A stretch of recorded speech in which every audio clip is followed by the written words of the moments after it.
ज्ञानमेवाद्वयम् तस्मै श्रीगुरुमूर्तये नमः इदं श्रीदक्षिणामूर्तये तस्मै श्रीगुरुमूर्तये नमः इदं श्रीदक्षिणामूर्तये बीजस्यान्तरिवाङ्कुरो जगदिदं प्राङ्निर्विकल्पं पुनः मायाकल्पितदेशकालकलना वैचित्र्यचित्रीकृतम् मायावीव विजृम्भयत्यपि महायोगी वयस्वेच्छया तस्मै श्रीगुरुमूर्तये नमः इदं श्रीदक्षिणामूर्तये तस्मै श्रीगुरुमूर्तये नमः इदं श्रीदक्षिणामूर्तये यस्यैव स्फुरणं सदात्मकमसत्कल्पार्थकं भासते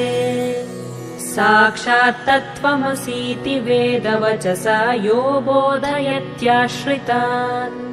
यत् साक्षात्करणाद् भवेन्न पुनरावृत्तिर्भवाम्भोनिधौ तस्मै श्रीगुरुमूर्तये नमः इदं श्रीदक्षिणामूर्तये तस्मै श्रीगुरुमूर्तये नमः इदं श्रीदक्षिणामूर्तये नानाच्छिद्रघटोदरस्थितमहादीपप्रभाभास्वरम् ज्ञानं यस्य तु चक्षुरादिकरणद्वारा बहिःस्पन्दते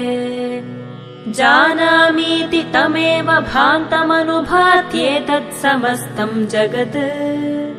तस्मै श्रीगुरुमूर्तये नमः इदं श्रीदक्षिणामूर्तये तस्मै श्रीगुरुमूर्तये नमः इदं श्रीदक्षिणामूर्तये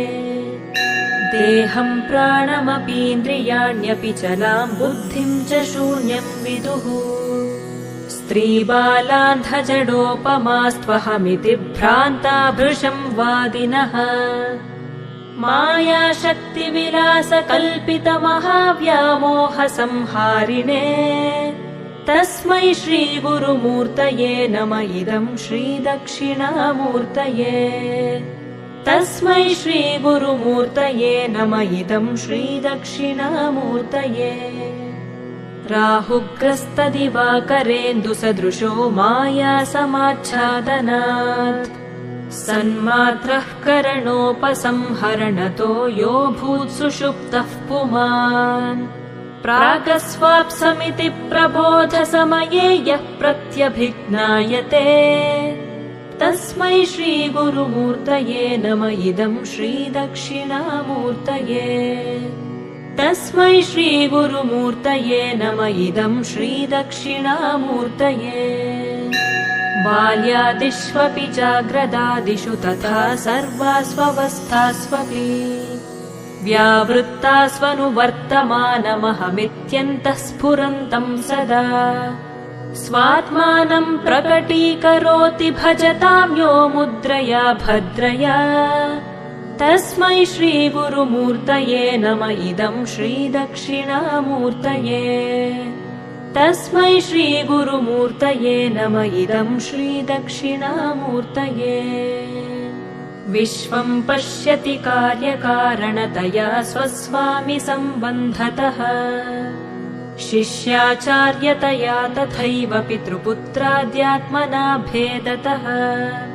स्वप्ने जाग्रति वा य एष पुरुषो माया परिभ्रामितः